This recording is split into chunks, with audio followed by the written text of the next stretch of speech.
Next day villa में सुहानी जब सोकर उठी तो कियान उसे रूम में कहीं नहीं दिखा। वह उठकर शावर लेने चली गई। कुछ देर बाद जब वह शावर लेकर आई और उसने मिरर में खुद को एक नज़र देखा तो उसके शरीर पर कियान के प्यार की मोहर लगी थी। अपने शरीर पर बने निशानों को देखकर वह टमाटर की तरह लाल हो गई। वह जल्दी से रेडी होकर नीचे हॉल में आई। स्वाति उसी दिन फार्म हाउस चली गई थी, पर आंसू को सुहानी ने विला में ही रोक लिया था। वह नहीं चाहती थी कि उसके मामा मामी आशु को इस हालत में देखे। वह जानती थी कि अगर वह उसे इस हालत में देखेंगे तो परेशान हो जाएंगे। इसीलिए उन्होंने आशु के ठीक होने तक उसे अपने साथ ही विला में ही रोक लिया था। पर अब वह काफ़ी हद तक ठीक हो गई थी। जब सुहानी को आशु हॉल में नहीं दिखी तो वह उसे उठाने के लिए उसके रूम में चली गई। डोर अंदर से बंद नहीं था, इसीलिए वह बिना नॉक किए ही अंदर चली गई। वह अंदर आई तो उसने देखा कि आशु ड्रायर से अपने बालों को सुखा रही थी। सुहानी ने उसके हाथ से ड्रायर लिया और खुद उसके बालों को सुखाने लगी। फिर उसने उसे मिरर में देखते हुए कहा, अब जल्दी से रेडी हो जा, मामा जी का कल से 5 बार फ़ोन आ चुका है। तुझे आज उनसे मिलने जाना होगा। मैंने उनसे पहले ही कह दिया है कि 2-3 दिन बाद तुझे यहाँ फिर से भेज दे रहने के लिए। यह सुनकर आंसू पीछे पलट गई और खुशी से सुहानी को गले लगाते हुए बोली, वाह दी, आप कितनी अच्छी हो। तभी सुहानी ने कहा, हाँ बस बस, अब ज़्यादा मक्खन मत लगा। जैसे ही आशु उससे अलग हुई तो उसकी नज़र उसकी नेक पर बने रेड मार्क पर गई और तभी उसने खुशी से उछलते हुए कहा, वाह दी, जीजू ने आपको लव बाइट दिया है। उसकी बात सुनकर सुहानी उसे घूरने लगी। फिर उसे वार्न करते हुए बोली, ज़्यादा फालतू की चीज़ों पर ध्यान मत दिया कर, अपनी स्टडी पर फोकस कर। उसकी बात सुन सुहानी को शर्मिंदा कर रही थी, पर वह आशु के सामने उसे जाहिर नहीं करना चाहती थी।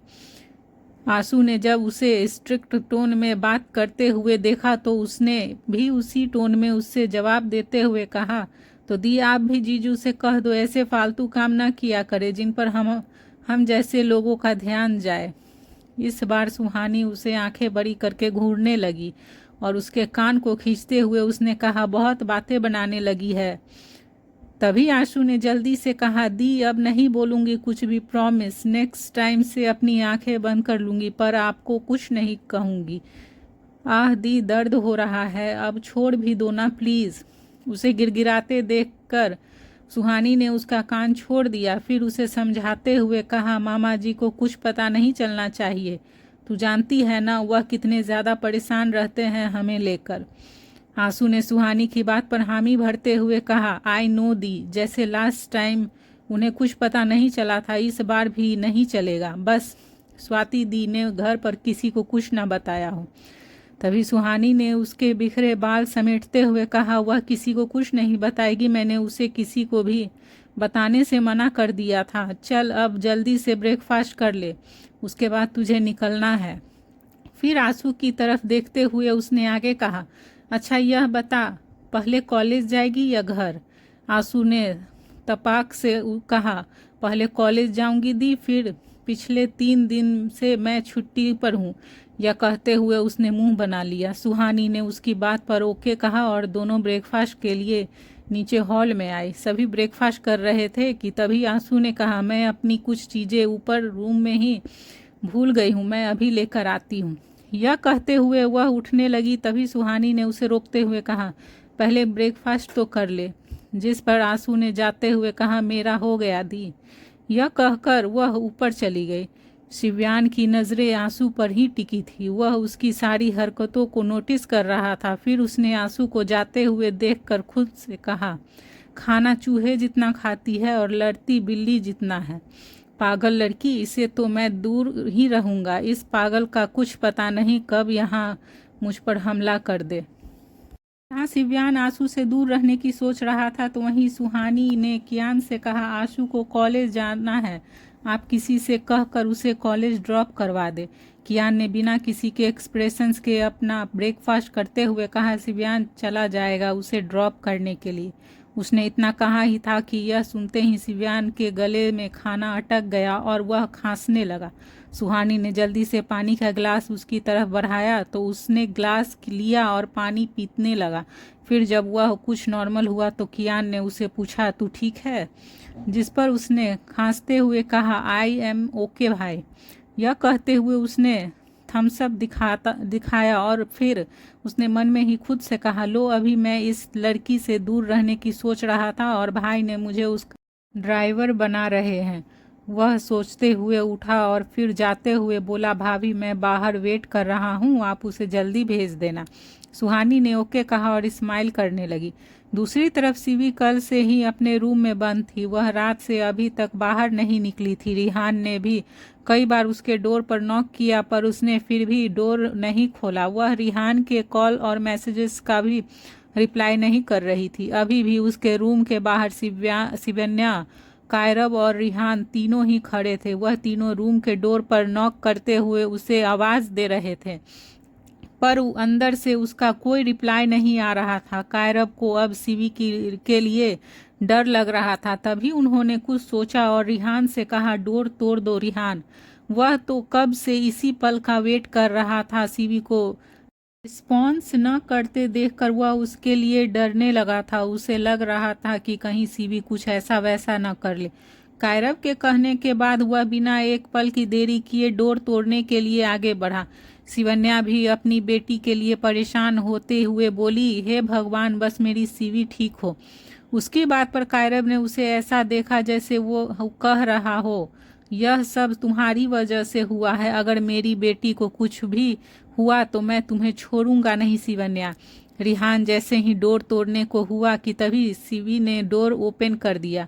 वह अब उसके सामने खड़ी थी। उसे सही सलामत देखकर सबने सुकून की सांस ली पर अगले ही पल सीवी के पैक लगे को देखकर उसके चेहरे पर बिखरा हुआ सुकून गायब हो गया और वे सभी उसे हैरानी से देखने लगे। तभी शिवन्या ने गुस्से में कहा, कहाँ जा रही हो तुम? सीबी ने भी उसी टोन में कहा, वहीं जहाँ मेरी मर्जी चलती है, भाई के पास। कम से कम भाई मेरे लिए डिसीजन लेने से पहले मुझे पूछते तो हैं। उसकी बात सुनकर शिवन्या चिढ़ गई और मन ही मन खुद से बोली, मैंने तुझे तुम्हारे डैड को क्या छीना? तुमने तो मुझे मेरे दोनों बच्चे ही छीन लिए। कियान आखिर तुम चाहते क्या हो? ऐसा क्या है तुम्हारे पास कि मेरे दोनों ही बच्चे मेरे साथ ना रहकर तुम्हारे साथ रहने के लिए मरे जा रहे हैं? कायरब ने शिवन्या का चेहरा देखा, अंदाजा लगा लिया था कि वह क्या सोच रही थी। इसीलिए उन्होंने उसकी सोच पर फुल स्टॉप लगाते हुए कहा, उसके पास प्यार है, अपनापन है जो तुमने कभी नहीं अपने बच्चों को नहीं दिया। वह परवाह करता है उनकी जो तुमने कभी नहीं की। इसीलिए दोनों ही तुम्हारे साथ न रहकर उसके साथ रहना चाहते हैं। उसकी बातें सुनकर शिवन्या उन्हें घूर कर देखने लगी। सीवी ने रिहान को एक नज़र देखते हुए कहा, तुम मेरे साथ चलोगे या मैं अकेली ही चली जाऊं? यह कहकर वह उसकी बात सुनने बिना अपने दादू के रूम में की तरफ चली गई। रिहान ने सीवी की बात सुनकर कायरब को देखा। वह कुछ कहने ही वाले थे कि तभी कायरब ने कहा, तुम जाओ उसके साथ। कियान ने उसकी सेफ्टी की जिम्मेदारी तुम्हें दी है, उसका ख्याल रखना। रिहान ने ओके कहा और अपना सामान लेने अपने रूम में चला गया। फिर कायरब ने जाते हुए शिवन्या से कहा, अभी भी वक्त है, सुधर जाओ वरना एक दिन तुम्हारे दोनों ही बच्चे तुमसे इतनी दूर चले जाएंगे कि तुम उन्हें देखने के लिए भी तरस जाओगी। शिवन्या की किसी सांप की तरह उसकी बातें सुनकर फुफकारने लगी। उधर आशु जब अपनी बुक्स और सामान लेकर हॉल में आई तो उसने देखा कि वहाँ कोई नहीं था। तभी एक मेल मेड ने आशु से कहा, सर आपका बाहर वेट कर रहे हैं। यह सुनकर उसने ओके कहकर और वहाँ से चली गई। बाहर आकर जैसे ही उसकी नज़र शिव्यान पर गई तो उसने बड़बड़ाते हुए खुद से कहा, क्या यह मेरा वेट कर रहा है? जब शिव्यान ने दूर खड़ी आशु को खुद को घूरते हुए देखा तो उसने उसे सुनाते हुए लाउड वॉइस में कहा, मेरे पास और भी बहुत काम है तुम्हारे पिक एंड ड्रॉप की सर्विस के अलावा।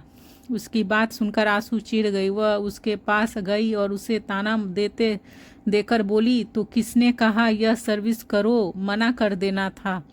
उसकी बातें सिव्यान को गुस्सा दिला रही थी, पर फिर भी उसने मन ही मन खुद से कहा, काश मैं भाई को मना कर पाता, इस बाल से पीछा छूट जाता।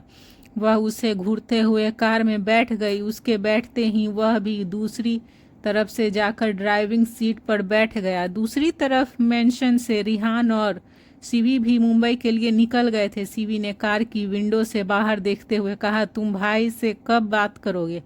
उसके सवाल पर रिहान ने सीवी को एक नज़र देखा और जो अभी भी कार से बाहर ही देख रही थी। फिर उसने उसे देखते हुए कहा, किस बारे में बात करनी है उनसे?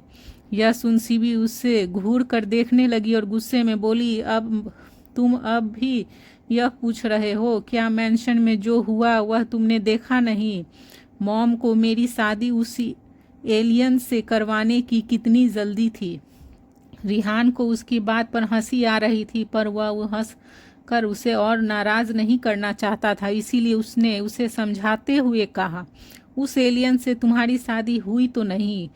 यह सुन सीवी ने चिढ़ते हुए कहा, तुम लड़कों का ना यही होता है, प्यार करने को तो कर लेते हो, पर जब लड़की के घर वालों से बात करने की बारी आती है तब तुम लोग की फट जाती है। उसके मुंह से ऐसी बात सुनते ही रिहान ने अचानक से गाड़ी के ब्रेक लगा दिया। ब्रेक लगा से सीवी का सिर डैशबोर्ड से टकराने ही वाला था कि तभी रिहान ने जल्दी से उसके सिर के आगे अपना हाथ रख दिया। सीवी ने उसका हाथ हटाया तो रिहान ने उसकी परवाह करते हुए कहा, क्या तुम ठीक हो? जिस पर उसने खींचते हुए कहा, नहीं हूं मैं ठीक, दिख नहीं रहा है क्या तुम्हें? उसे इतना गुस्से में देखकर रिहान ने सामने से देखते हुए कहा, बात ही करनी है ना तुम्हारे उस डेबल भाई से? ठीक है, कर लूँगा मैं। उसकी बात पर वह उसे ऐसे देखने लगी जैसे पूछ रही हो, सच में करोगे ना बात, या फिर टालने के लिए ऐसे ही कह रहे हो? रिहान ने उसकी बोलती आंखों को देखकर कहा, कर लूँगा मैं बात, और कल ही कर लूँगा। अब तुम पहले अपनी लैंग्वेज सुधारो। फिर सीवी ने मुंह बनाकर कहा, मेरी लैंग्वेज क्या हो गया है मेरी लैंग्वेज को? वह तो पहले से ही ठीक है। यह सुनकर रिहान ने उसे देखते हुए अपनी एक आईब्रो चढ़ाते हुए और कहा, अच्छा जी। सीवी ने भी हामी करते हुए अपने कंधे उचका दिए। वहीं उधर सिव्यान आंसू के साथ उसके कॉलेज आ गया था। आंसू अपनी गोद में रखी बुक को देख रही थी कि कहीं कोई बुक छूट तो नहीं गई। तभी सिव्यान ने उसकी बुक्स को देखते हुए कहा, ओह, तो तुम लॉ पढ़ रही हो?